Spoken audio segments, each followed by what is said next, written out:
Amplifier આવડું થઈ ગયું નાનકડું.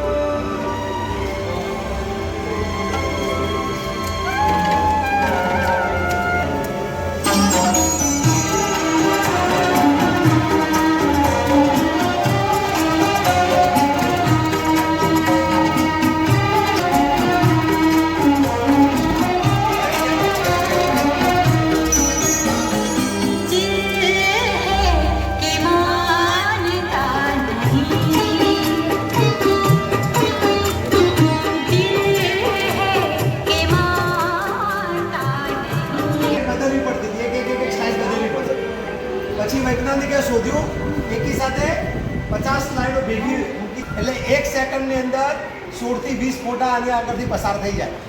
એટલે 16 થી 20 ફોટા પસાર કરવા માટેનું મશીન એટલે એને ફિલ્મ પ્રોજેક્ટ. શું કહીએ? Film project.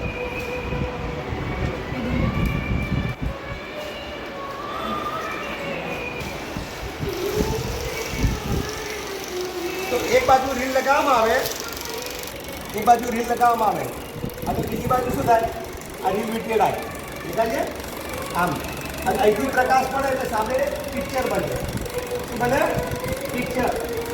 થિયેટરમાં અત્યાર સુધી બધા આવા પ્રોજેક્ટર જ વપરાતા હતા. એને કહે છે ઓવરહેડ પ્રોજેક્ટર. આના પર કોઈ પણ ટ્રાન્સપરન્સી મૂકો એટલે એનું ચિત્ર ત્યાં પડે. અને હવે તમે વર્ગખંડમાં જે વાપરો છો એ આ ડિજિટલ પ્રોજેક્ટર. એટલે લેટેસ્ટ ટેકનોલોજી કઈ છે? આ ડિજિટલ પ્રોજેક્ટર. ખ્યાલ આવ્યો ને? તો ત્યાંથી શરૂ કરી અને બધા પ્રોજેક્ટર ધીમે ધીમે ધીમે લુપ્ત થતા ગયા. અત્યારે આપણે આ પ્રોજેક્ટર વાપરીએ છીએ, ડિજિટલ પ્રોજેક્ટર. વિડીયો રેકોર્ડિંગ આમાં થતું અને એ ચલાવવા માટે આ મશીન વપરાતું. એ મશીન કારની મોટી આવતી 2-2.5 કલાક સુધી ચાલે. એક આખી ફિલ્મ આની અંદર હોય, પણ એ જોવા માટે ટીવી જોઈએ અને આવું વીસીઆર જોઈએ. હવે આનું વજન કોઈ એકાદ જુઓ કેટલું જરા 15 થી 20 કિલો વજન. એટલે આવા હેવી વીસીઆર આવતા હતા. પછી વૈજ્ઞાનિકોએ શું કર્યું?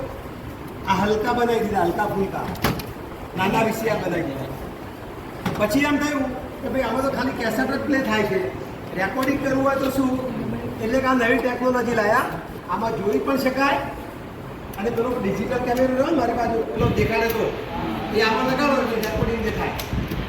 એટલે ઘરે લોકો પોતાના ફોટા, પોતાની મૂવી ઘરે બનાવી રેકોર્ડિંગ કરવા મળે. આ ટેકનોલોજી ગઈ એટલે તરત ટેકનોલોજી આવી સીડી. આ શું આવ્યું? સીડી. આખી ફિલ્મ લાગી કહેશે 2.5 કલાકની ફિલ્મ એક આપણી નાનકડી પતલી ડીશમાં આવી ગઈ. એ લોકો કે આવું બધું રખાતું હશે? આ તો બહુ જગ્યાએ લોકો આવું લઈ આવો આવા.